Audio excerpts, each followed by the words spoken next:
Rolling audio. Rolling video. Okay. And On you.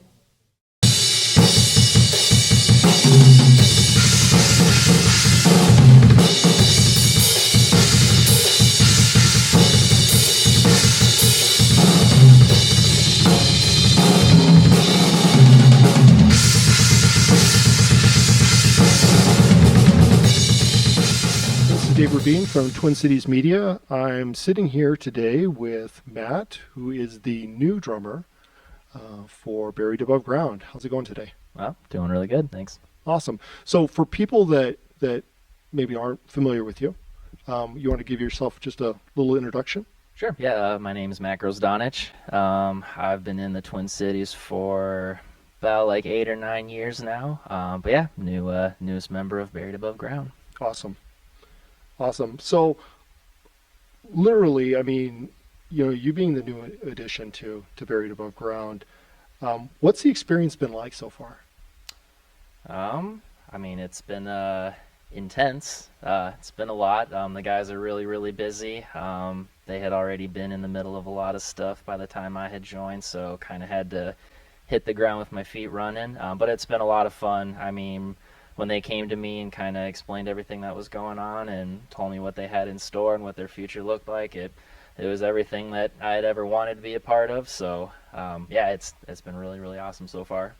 You've kind of jumped in, and you jumped in on a train that is seriously just moving. And, I'm sure you jumped in, and then all of a sudden you find yourself on tour, and now you're ready to embark on another tour, even with some headlining shows. Mm-hmm. How do you feel about that? But also, what are you looking forward to the most? I guess the thing I'm looking forward to most, it really would be just going out there and doing it. For those 8 or 9 years, I've been trying really hard and working in various bands and different musical projects and trying to figure out how to do exactly that, just go out on big tours and, live the life of a touring musician and all that jazz. And so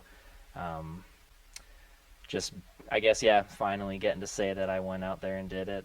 Kind of living the dream. Exactly. Yep. Exactly. I guess that's it. It's I've always gotten very, very close prior, so getting to realize it has been really, really exciting.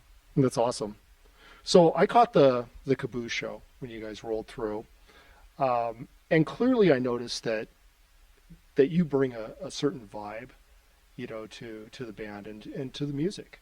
It's different from the perspective of different energy. Just a different vibe.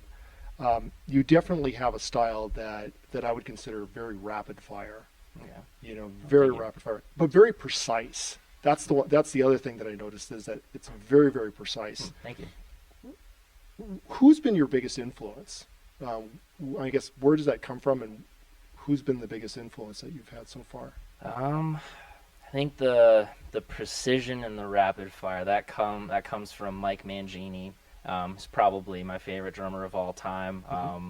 Way back when I first discovered him, when he was playing in a band called Annihilator.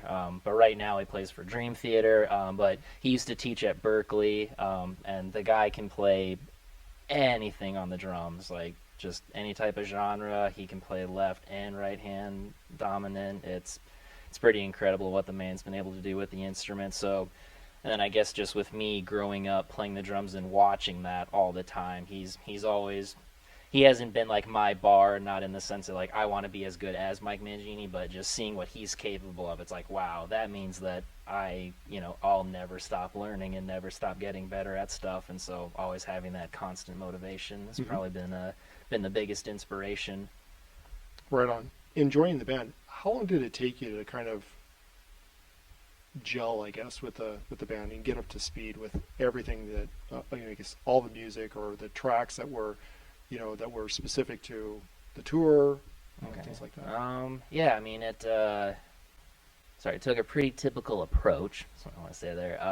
As far as learning the songs, they gave me the set, and then I myself took a few weeks and just listened to the songs on my own, practiced them by myself, just listening to them in headphones, and then a couple of weeks before the tour actually went on, we started meeting up here and practicing live with everybody in the room. Because it's one thing to just be able to play the music, just hitting the space bar and just going along with it, as opposed to playing with other people and getting used to that live atmosphere, because that's what you have to go along to, and it's always different every time because it's people doing it. And so that was kind of the final thing, was just playing it live.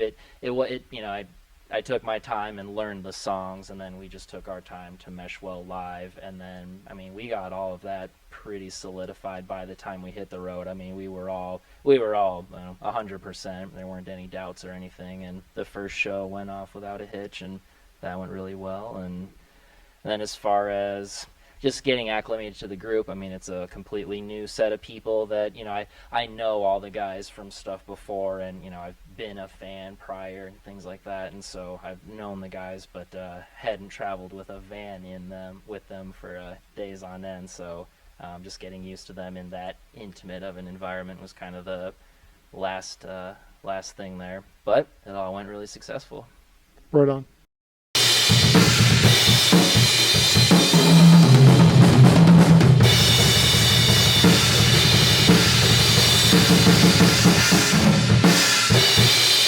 So in terms of the live show, before you go out on stage, what gets you the most psyched up?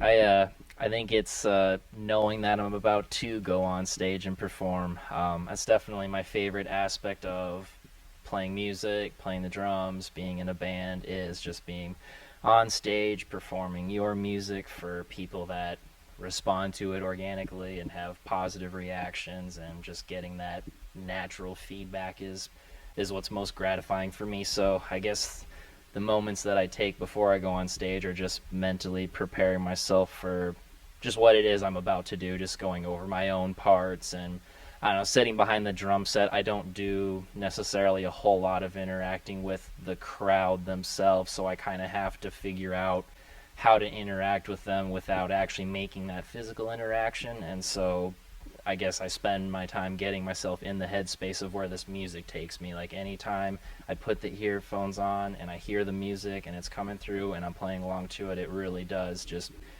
bring something out in me that alters my persona a little bit, and kind of shows you a little bit of that side that, the shy, timid, normal me might not let out just because. Right on. Right on. So with the likelihood that, obviously new music will come at some point, and you guys will be probably back in the studio recording. Definitely. What elements of the music, or what elements of the writing do you actually bring to the table? So obviously just the drums themselves, kind of like DJ had talked about at one point. He'll spend a lot of time getting a majority of the ideas together, and then the rest of us will kind of take our time and put our parts into it, and they'll all integrate that way. But I am also a really big fan of all the ambiance and the effects and all the atmosphere that goes on in the music. So we have other members that have heavy hands in that, but I'm really excited to provide my own feedback for that, just because listening to the stuff that I didn't get to be a part of, there's always those little third-party suggestions where I'm like, oh man, like if they had sprinkled that on top or something like that. And so getting to be a part of that for this next round of music that'll be coming up at some point is it's what I'm looking forward to. Cool. So as you guys go out on tour again, and you kind of mentioned this a little bit earlier, but as you go out on tour and you're kind of in the van with the guys, spending time with them kind of day in and day out, any funny stories that have come out? Or any funny incidences? Yeah, and unfortunately our first run was only 5 or 6 days, so it didn't have a whole lot of time for shenanigans. There are a lot of people have nicknames out on the road that they don't necessarily have when we're not out there, and so I hadn't heard some of them for the first time, and so I guess getting used to everybody's pet names that they have out on the road was kind of interesting. But yeah, other than that, it was just fighting over a bench every night. It was always good. Getting to see who was in there before you and seeing who you were going to throw down with, so that was always fun. Nice, nice. Well, hey, I really appreciate you taking the time. Definitely a great addition to the band. Thank you and very much. look forward to seeing you guys perform again and seeing you out there. Yeah, thank you Yep. so much for interviewing Yep, me. thanks a lot.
This is the end of time.